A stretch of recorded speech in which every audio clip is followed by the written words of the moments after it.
तर पहलगाममध्ये झालेल्या हल्ल्यानंतर तिथे नक्की काय घडलं याची आपबीती कुटुंबीय सांगतात।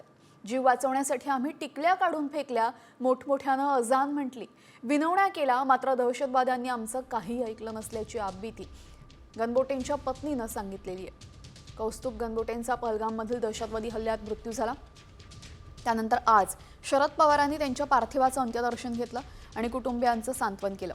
यावेळेस त्यांच्या पत्नीनं घडलेला संपूर्ण प्रसंग तिथे सांगितला।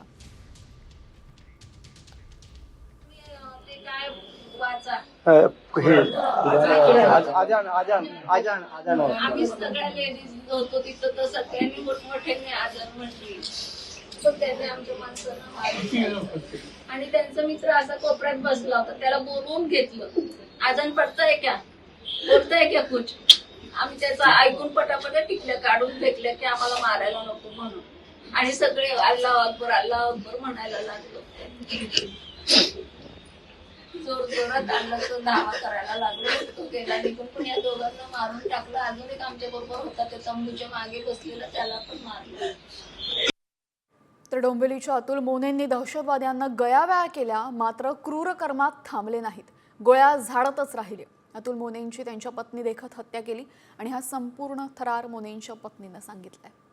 विचारायला लागले की हिंदू कोण आहे आणि मुस्लिम कोण आहे, पण तरी एकाही कोणी रिप्लाय दिला नाही त्याला की कोण हिंदू, वेगळे झाले नाहीत कोणी पण तरी आमच्यातले एक जण होते, ते पुढे म्हणजे बोलले की का असं करताय तुम्ही, आम्ही काय केलंय म्हणून। तर असं बोलायला गेले तर त्यांना शूट केलं। माझे मिस्टर बोलले की गोळ्या घालू नका, आम्ही काही नाही करत, आम्ही बसतो इथे, तर त्यांनाही शूट केलं। परत त्यांनी विचारलं की हिंदू कोण आहे म्हणून, तर आमच्या जिजूंनी हात वरती केला, तर त्यांनाही शूट केलं। आमच्यासमोर आमच्या तिन्ही फॅमिलीला त्यांनी शूट केलं। तर आपण पाहतोय पहलगाममध्ये झालेल्या हल्ल्यामध्ये 6 जणांचा महाराष्ट्रातील मृत्यू झालेला आहे आणि त्यामुळे त्यांच्या घरामध्ये आक्रोश सुरू आहे। पाहूयात त्याच संदर्भातल्या बातम्या। जम्मू काश्मीरच्या पहलगाम इथं भ्याड दहशतवादी हल्ल्यामध्ये मृत्युमुखी पडलेल्या पुण्यातील दोघांवर आज अंत्यसंस्कार करण्यात आले। संतोष जगदाळे आणि कौस्तुभ गणबोटे यांचं पार्थिव पहाटे पुण्यात आलं।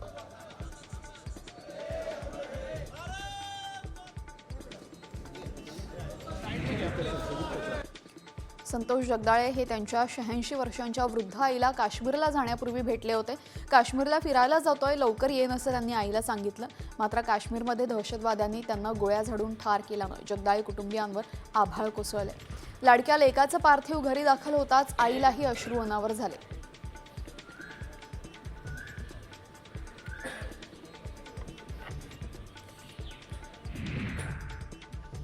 शरद पवारांनी संतोष जगदाळेंना आदरांजली वाहिली आणि कुटुंबियांचं सांत्वन केलं। त्यांची पत्नी आणि मुलीनं आपबीती सांगितली। पहलगाम हल्ल्यामध्ये संतोष जगदाळेंचा मृत्यू झालाय।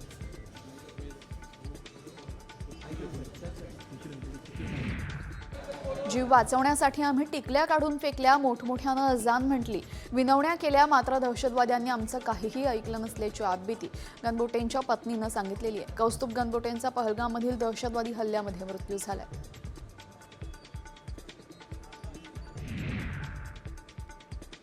आज मोने, जोशी आणि लेले कुटुंबियांनी पत्रकार परिषद घेत संपूर्ण आपबीती सांगितली। अतिरेकी फक्त हिंदूंना मारायला आले होते, अजान आणि कलमा म्हणायला लावत होते अशी प्रतिक्रिया अतुल मोनेंच्या मुलानं दिली। तसेच तिच्या काका आणि वडिलांना दहशतवाद्यांनी गोळ्या झाडताना स्वतःच्या डोळ्यांनी पाहिल्याचं सांगितलं।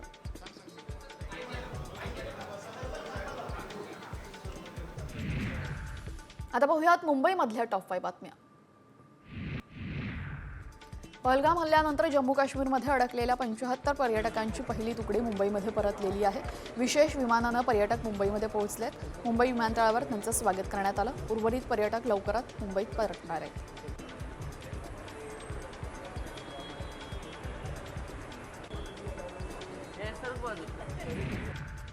पावसाळ्याआधी मुंबईमधील नालेसफाई वेगात सुरू आहे। विशेष AI टेक्नॉलॉजी यंदा नालेसफाईच्या कामात वापरली जाते।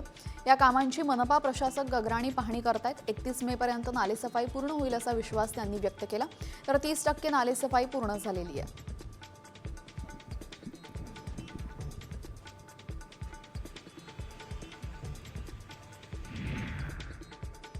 बस कंडक्टरला कार चालकाकडून मारहाण करण्यात आलेली। या मारहाणीचा व्हिडिओ व्हायरल झाला असून मुंबईच्या अंधेरी पश्चिमेतील लोखंडवाला इथं ही घटना घडली। रस्त्यावरील उभी कार बाजूला घेण्यास सांगितलं म्हणून कार चालकानं मारहाण केल्याची माहिती मिळते।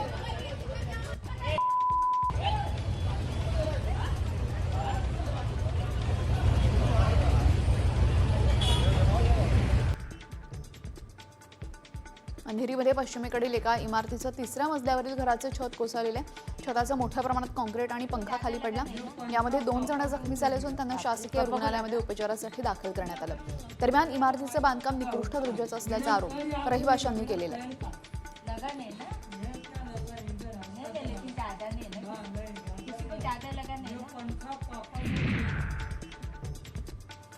महापालिकेतर्फे घाटकोपर पश्चिम इथं पाणीपुरवठा विषयक विविध कामं प्रस्तावित असून ती कामं येत्या शनिवारी हाती घेण्यात येणार आहेत. संबंधित कामं 26 एप्रिल रोजी सकाळी 10 ते 27 एप्रिल रोजी 10 पर्यंत सुरू राहणार. यासाठी महापालिकेच्या एन आणि एल विभागामधील काही भागांचा पाणीपुरवठा संबंधित कालावधीसाठी बंद ठेवण्यात येईल.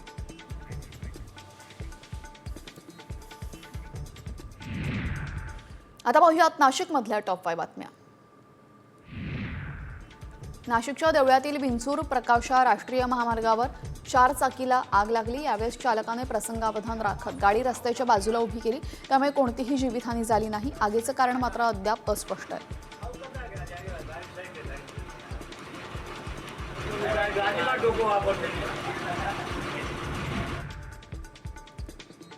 नाशकात सिग्नल तोडला नाही म्हणून कार चालकानं पाठलाग करत 2 तरुणांना जीवे मारण्याचा प्रयत्न केला. कार चालकानं बाईकला 2 वेळा धडक दिली आणि तिसऱ्यांदा कार थेट बाईकवरच चढवली. फरार कार चालकाचा पोलिसांनी अटक केली असून ही घटना हेल्मेटच्या कॅमेरामध्ये कैद झालेली आहे.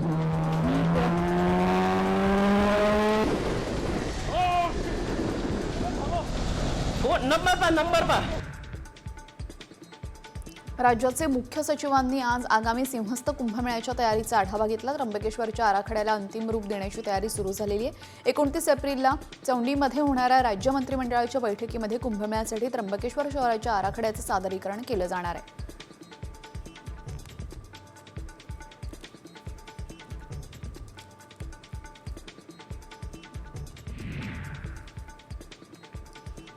नाशिकच्या बागलाणमधील मोरानं गावात गॅस सिलेंडरच्या स्फोटामध्ये 10 घरे जळून खाक झालेली. यामध्ये 8 शेळ्या मृत्युमुखी पडल्या, तर घरातील संसारोपयोगी सर्व साहित्य जळून खाक झालं. ही घरं आदिवासी बांधवांची असून मदतीसाठी त्यांनी मदत मागितलेली आहे.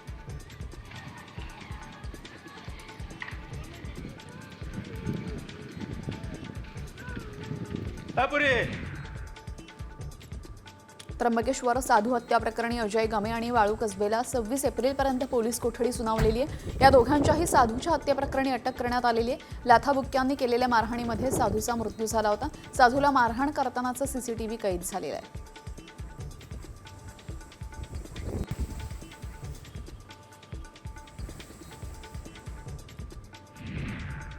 गेल्या 2 दिवसांपासून पहलगाम हल्ल्याने संपूर्ण देश हळहळतोय आणि या हल्ल्यावेळी अनेकांचे जीव गेले, पण त्यातही दैव बलवत्तर म्हणून बचावलेला 28 जणांचा एक ग्रुपही आहे. दापोलीतील पती पत्नी त्यातीलच एक जे सुखरूप बचावलेत.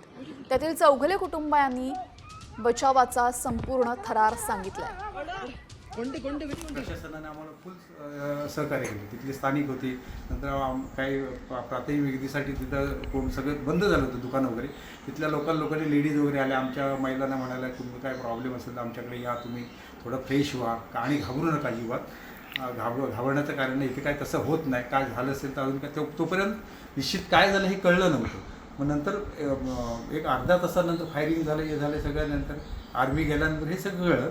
आणि नंतर आम्ही श्रीनगरला रवाना झालो आणि श्रीनगरवरून सकाळी आमचं फ्लाईट होतं. मग काल आम्ही लगेच श्रीनगर टू चंदीगड आणि चंदीनगर टू पुणे. आज आम्ही आपलं दापोलीला आमच्या मूळ गावी सुखरूप पोहोचलो. आणि आता पाहूयात पुण्यातल्या टॉप 5 बातम्या. पुण्यातील मावळच्या साळुंबरेमध्ये ग्रामदैवत भैरवनाथ महाराज आणि बापूजी बुवा महाराजांच्या यात्रेला सुरुवात झालेली आहे. त्यानिमित्तानं कीर्तन महोत्सवाचं आयोजन करण्यात आलं.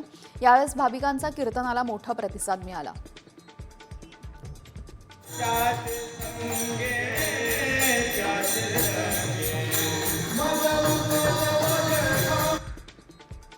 पुणे जिल्ह्यातील 4 तालुक्यांमध्ये सरपंच पदासाठी आरक्षण सोडत पार पडली. 628 पैकी तब्बल 316 ग्रामपंचायतींमध्ये महिला सरपंच नेमले जाणार आहेत. त्यामुळे ग्रामीण महिलांचा स्थानिक प्रशासनामध्ये वावर वाढणार आहे. तसेच सक्षमीकरणाच्या दिशेने हे महत्त्वाचं पाऊल ठरेल असा विश्वास व्यक्त केला जातोय.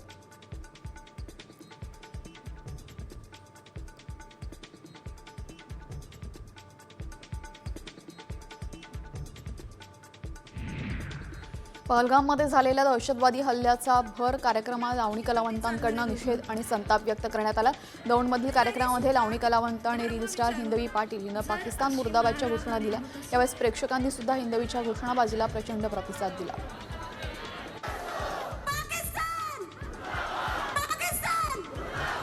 लवकरच आपल्या शहीद झालेल्या सगळ्यांना न्याय मिळावा.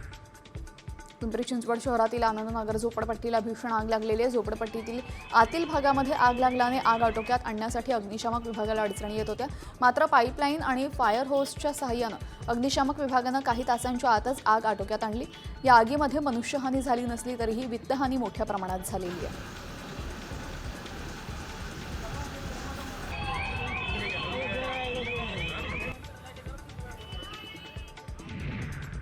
आता पाहूयात मराठवाड्यामधल्या टॉप 5 बातम्या. संभाजीनगरमधील बाभूळ खुर्दमध्ये महिला आणि युवकांनी ग्रामपंचायतीवर हंडा मोर्चा काढला. पाणीपुरवठा सुरळीत करणं आणि नाल्यांची स्वच्छता करण्याची मागणी त्यांनी केलेली आहे. निधी नसेल तर आम्ही वर्गणी देऊ या आशयाचं पोस्टरही झळकवण्यात आलं. दरम्यान मागणी पूर्ण न झाल्यास तीव्र आंदोलनाचा इशारा आंदोलकांनी दिलेला आहे.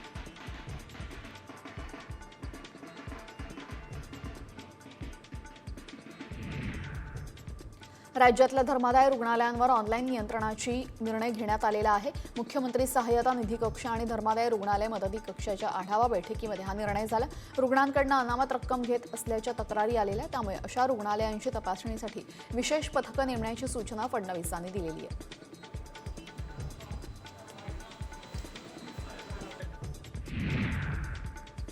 धाराशिवला पाणीपुरवठा करणारी एक योजना 6 वर्षांपासून बंद आहे, तर दुसऱ्या योजनेचा पंप नादुरुस्त आहे. परिणामी दररोज 8 MLD पाण्याचा तूट निर्माण होत असून शहराला 4 दिवसाआड पाणीपुरवठा होतोय. सध्या उजनी आणि तेरणा प्रकल्पातून शहराला पाणीपुरवठा केला जातोय.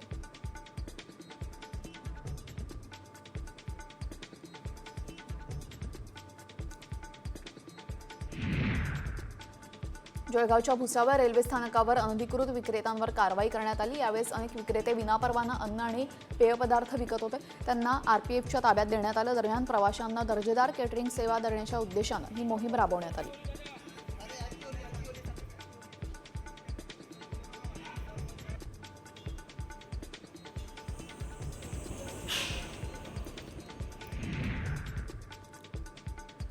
जालन्यातील सीना नदीपात्रामध्ये असलेल्या अतिक्रमणांची जिल्हाधिकाऱ्यांकडून पाहणी करण्यात आली.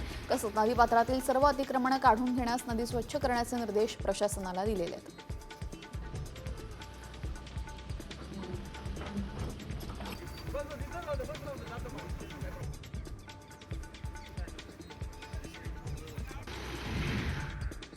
पहलगाममध्ये पर्यटकांवर झालेल्या दहशतवादी हल्ल्याच्या निषेधार्थ आज परभणी जिल्हा बंदची हाक देण्यात आली. व्यापारी आणि नागरिकांनी कडकडीत बंद ठेवला. परभणी जिल्ह्यामध्ये सर्व तालुक्यांमध्ये बंद पाळण्यात आलाय.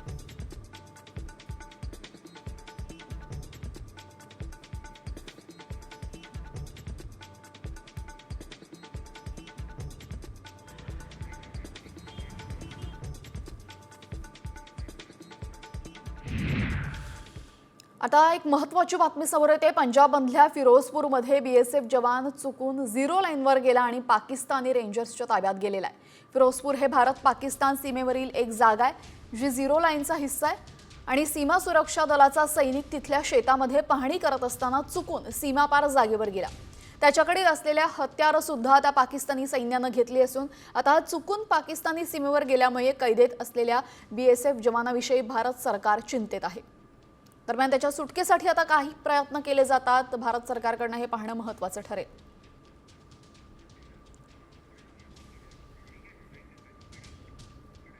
आता पाहूयात विदर्भातल्या टॉप 5 बातम्या. अमरावतीमध्ये विमानतळाचं उद्घाटन झालं आणि विमान सेवा सुरू झाली. मात्र अमरावती मुंबई विमान सेवेचं तिकीट दर गगनाला भिडल्याचं पाहायला मिळतंय. 30 एप्रिलपर्यंतचं बुकिंग तिकीट 8,000वर पोहोचलेले. दरम्यान 2 मे पासून 3,864 रुपये दर दिसतोय. सर्वसामान्य नागरिकांना विमान प्रवासाचा दर न परवडणार आहे.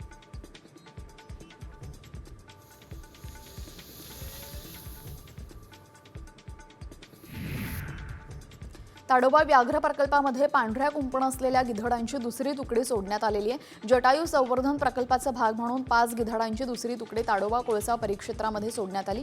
या गिधाडांना हरियाणामधील संवर्धन प्रजनन केंद्रातून आणलं गेलं. यापूर्वी 2024 मध्ये 10 गिधाडांची पहिली तुकडी सोडण्यात आलेली.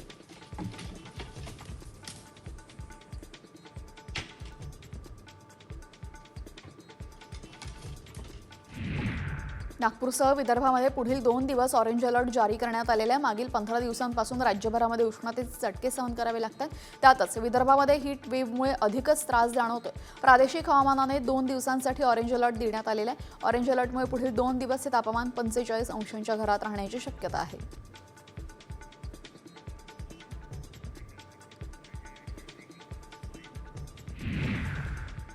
आता बातमी आहे संजय गायकवाड यांनी केलेल्या वक्तव्यासंदर्भातली. आतंकवाद्यांचे मेसेज समजण्यासाठी हिंदीच काय, राज्यामध्ये उर्दू सुद्धा शिकता आली पाहिजे असं आमदार गायकवाडांनी अजब तर्क लढवलाय.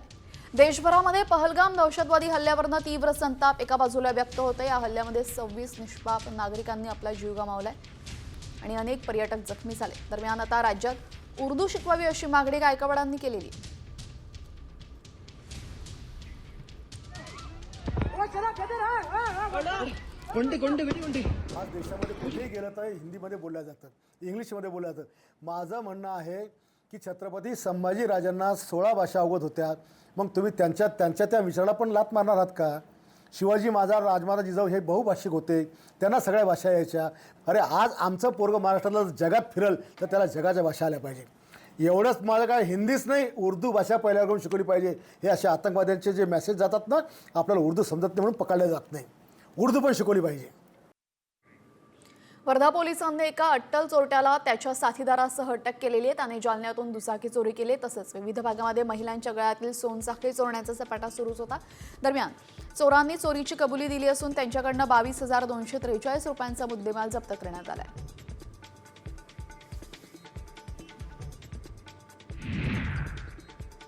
बुलढाण्यात जवळपास 650 पेक्षा अधिक गावांमध्ये पाणी टंचाई उद्भवलेली आहे. त्यामुळे अनेक शहरांमध्ये 10 दिवसांनंतर पाणीपुरवठा होतोय, तर ग्रामीण भागामध्ये आठवड्यातून एकदा पाणीपुरवठा होतोय.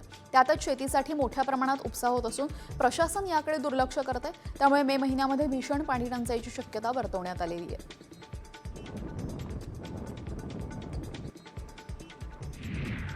राज्यामध्ये कृषी उत्पन्न बाजार समितीच्या कामगिरीच्या आधारे क्रमवारी जाहीर करण्यात आलेली आहे. त्यानुसार वाशिमच्या मंगळूरपीर बाजार समितीमध्ये राज्यातून 8व्या क्रमांकावर आलेली आहे. तसेच या बाजार समितीने विदर्भामध्ये 6वा आणि जिल्ह्यात 2रा क्रमांक पटकावलाय.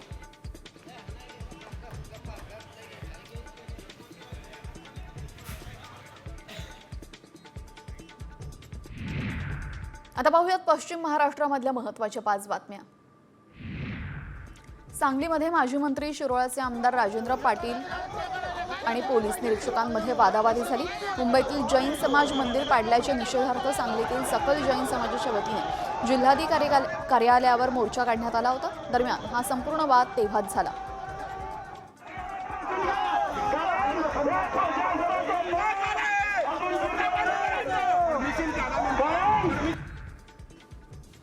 साताऱ्यामधील संगम माहुली इथं कृष्णा नदीमध्ये बुडालेल्या कलाकाराचा मृतदेह सापडलेला आहे. Shivendraraje rescue team, Mahabaleshwar trekkers आणि प्रतापगड ट्रेकर्स यांनी ही शोधमोहीम राबवली. सौरभ शर्मा असं मयत कलाकाराचं नाव आहे. मंगळवारी अभिनेते रितेश देशमुख यांच्या राजा शिवछत्रपती चित्रपटाचं चित्रीकरण आटोपल्यानंतर ही घटना घडलेली आहे.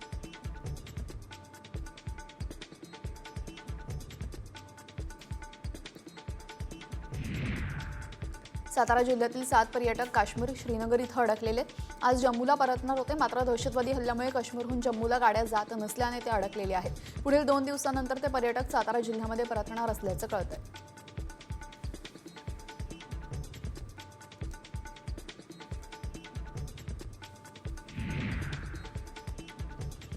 कोल्हापुरात खेळता खेळता होत्याचं नव्हतं झालेलं आहे. आरे गावातल्या 9 वर्षाच्या मुलाचा मृत्यू झालेला. समर्थ वरुटे असं मुलाचं नाव असून जिन्याला अडकवलेल्या दोरीला तो खेळत होता. त्याचवेळी फास लागून त्याचा मृत्यू झाला.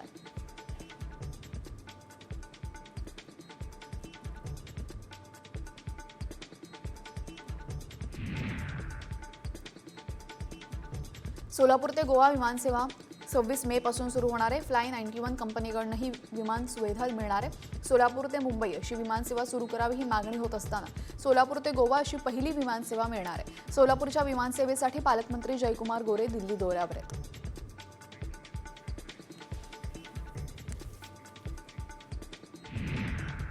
आता पाहूयात उत्तर महाराष्ट्रातल्या महत्त्वाच्या 5 बातम्या. शिर्डीमध्ये एका हॉटेलवर पोलिसांनी ऑनलाईन माध्यमातून चालणाऱ्या वेश्या व्यवसायाचा पर्दाफाश केलेला आहे. शिर्डीच्या साकुरीमध्ये हॉटेलमध्ये उत्सवामध्ये हा संपूर्ण प्रकार समोर आला. दरम्यान या प्रकरणी आता बनावट ग्राहक पाठवून हॉटेलवर धाड टाकलेली आहे. यावेळेस एका महिलेची सुटका करण्यात आली. आरोपी नाना शेळके आणि हॉटेल मॅनेजरला ताब्यात घेण्यात आले.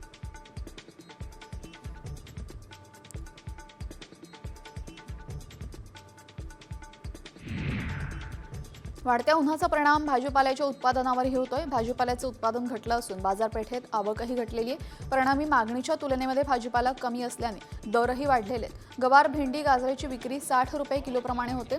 बाजारामध्ये भाजीपाल्याची आवक वाढणार नाही तोपर्यंत दर असेच राहतील असा अंदाज व्यक्त केलेला आहे.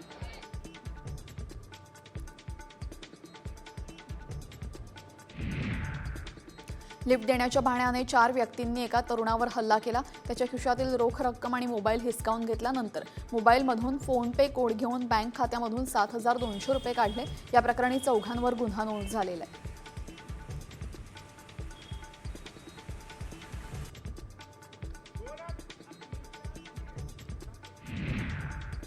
धुळ्यामधील प्रेरणा बहुउद्देशीय तृतीयपंथीयांच्या संस्थेने जिल्हाधिकाऱ्यांना निवेदन दिलेले आहे. पहलगाममध्ये अडकलेल्या धुळ्यातील किन्नर आखाड्याच्या महामंडलेश्वर पार्वती जोगी आणि त्यांच्या 4 साथीदारांची धुळ्यामध्ये परत आणावं अशी मागणी त्यांनी केलेली आहे. तसंच दहशतवाद्यांवर कठोर कारवाई करण्याची मागणी देखील त्यांनी केली आहे.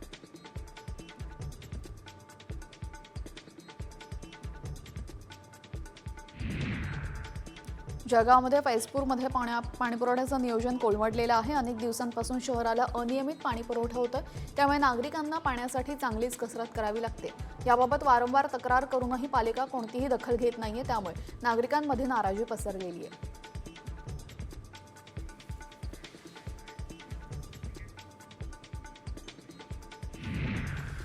आता पाहूयात कोकणातल्या टॉप 5 बातम्या.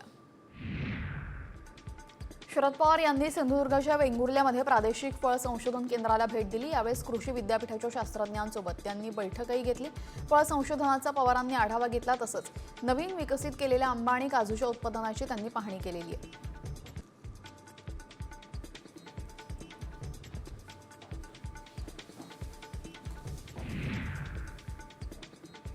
रायगड जिल्ह्यामध्ये उन्हाचा तडाखा वाढत चाललेला आहे. त्यामुळे नागरिक थंडाव्यासाठी ताडगोळ्यांचा आधार घेतात. सध्या अलिबाग तालुक्यामध्ये रस्त्याच्या कडेला ताडगोळे विक्रेते बसलेले दिसतात. ताडगोळ्यांना चांगली मागणी, 100 रुपयांना 8 या दराने ताडगोळ्यांची विक्री होते.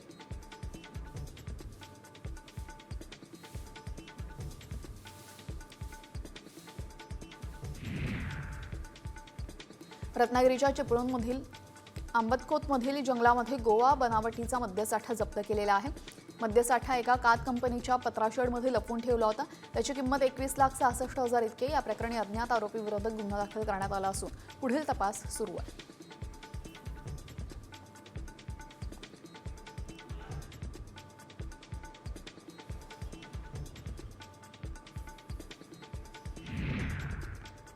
मुंबईकडून थेट चिपळूणला जाणारी विशेष रेल्वे सुरू करण्याची मागणी कोकण विकास समितीनं प्रशासनाला केलेली आहे. रेल्वे प्रशासनाने पनवेलवरून चिपळूण विशेष रेल्वे सोडण्याचा निर्णय घेतला. मात्र मुंबई शहर, उपनगर आणि ठाण्यातील प्रवाशांना या गाडीने प्रवास करणं गैरसोयीचं होत आहे. काश्मीर पर्यटनासाठी गेलेले रत्नागिरी जिल्ह्यातील 42 जण सुखरूप आहेत. सर्व पर्यटक श्रीनगर इथं हॉटेलमध्ये सुखरूप असून ते पर्यटक आज रेल्वेनं दिल्लीला येतील आणि 26 एप्रिल रोजी रत्नागिरी इथं पोहोचतील.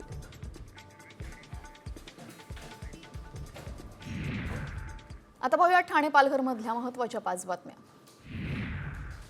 विरारच्या इमारतीच्या 21व्या मजल्यावरनं 7 महिन्याच्या बाळाला खाली पडून मृत्यू झालेला आहे. बाळाची आई खिडकी बंद करत असताना तिचा तोल गेला आणि तिच्या खांद्यावरनं बाळ खाली पडलं. या दुर्घटनेमध्ये बाळाचा जागीच मृत्यू झाला. सध्या या प्रकरणाचा अधिक तपास सुरू आहे.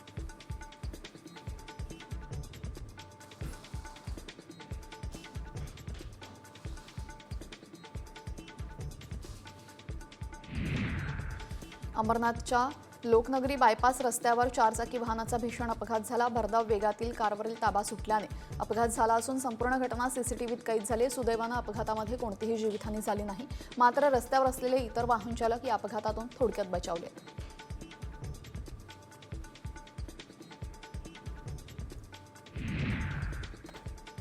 ठाणे महापालिका क्षेत्रामध्ये गेल्या काही दिवसांपासून पाणी टंचाईची समस्या निर्माण झालेली आहे. महाराष्ट्र औद्योगिक विकास महामंडळाच्या जांभूळ शुद्धीकरण केंद्रामध्ये अत्यंत महत्त्वाचे देखभाल आणि दुरुस्तीचे काम करण्यात येणार आहे. त्यामुळे दिवा, मुंब्रा, कळवा आणि ठाणे शहरामध्ये काही भागांचा पाणीपुरवठा शुक्रवारी बंद राहणार आहे.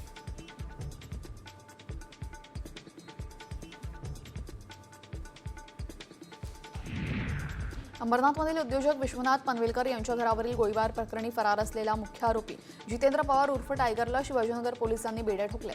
मध्यरात्री लोणावळा इथून त्याला ताब्यात घेण्यात आलेले. आज न्यायालयामध्ये हजर केलं जाणार असून पोलीस कस्टडीची मागणी केली जाते.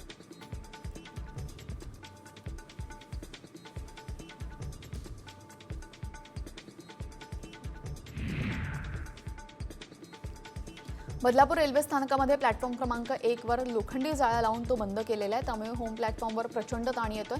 गर्दीच्या वेळी या ठिकाणी एखादी दुर्घटना होण्याची शक्यता आहे. प्लॅटफॉर्मची रुंदी कमी असताना रेल्वे अधिकाऱ्यांनी घाईघाईमध्ये जाळ्या लावण्याचा निर्णय का घेतला असा सवाल यावेळेस प्रवासी विचारतात.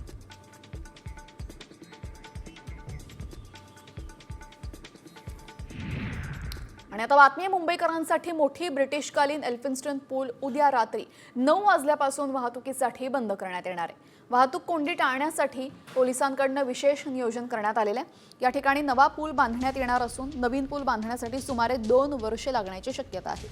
त्यामुळे आता मुंबईकरांना वाहतूक कोंडीचा सामना इथं करावा लागणार आहे.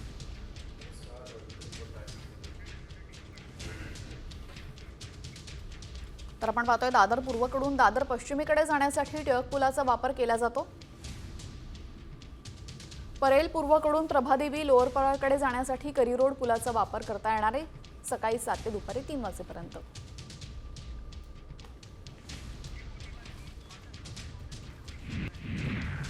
आणि आता एक मोठी बातमी समोर येते. दिल्लीमध्ये घडामोडींना वेग आलेला आहे. सर्वपक्षीय बैठक आता दिल्लीमध्ये सुरू झालेली आहे. गृहमंत्री अमित शहा या बैठकीला पोहोचले. सर्वपक्षीय बैठक केंद्र सरकारनं बोलवलेली आणि आता बैठकीला सुरुवात झाली असून केंद्रीय गृहमंत्री अमित शहा यांच्या उपस्थितीमध्ये हल्ल्याच्या सद्यस्थितीची माहिती सर्वपक्षीयांना देण्यात येणार आहे. दिल्लीमध्ये घडामोडींना वेग आला असून सर्वपक्षीय बैठक सुरू झालेली आहे. दिल्लीमध्ये गृहमंत्री अमित शहा या बैठकीसाठी पोहोचले असून केंद्र सरकारनं सर्वपक्षीय बैठक बोलावलेली आहे. बैठकीला सर्व मोठे नेते देशातील पोहोचत आहेत. पहलगाम इथं झालेल्या हल्ल्यानंतर आता सर्वपक्षीय बैठक बोलावण्यात आली असून पुढे काय करायचं या संदर्भात या बैठकीमध्ये चर्चा होणार आहे. दरम्यान आजच संजय राऊत यांनी असं म्हटलेलं होतं की सर्वपक्षीय बैठकीला आमचा पाठिंबा आहे. केंद्र सरकार जो निर्णय घेईल त्याच्या पाठीशी आम्ही उभं राहू असं म्हटलेलं आहे. त्यामुळे विरोधक आणि सत्ताधारी दहशतवादाच्या मुद्द्यावर एक आहेत असं सांगण्याचा प्रयत्न सरकारकडनं आणि विरोधकांकडनंही केला जातोय. गृहमंत्री अमित शहा या बैठकीला पोहोचलेत. ही दृश्य आपण पाहतोय.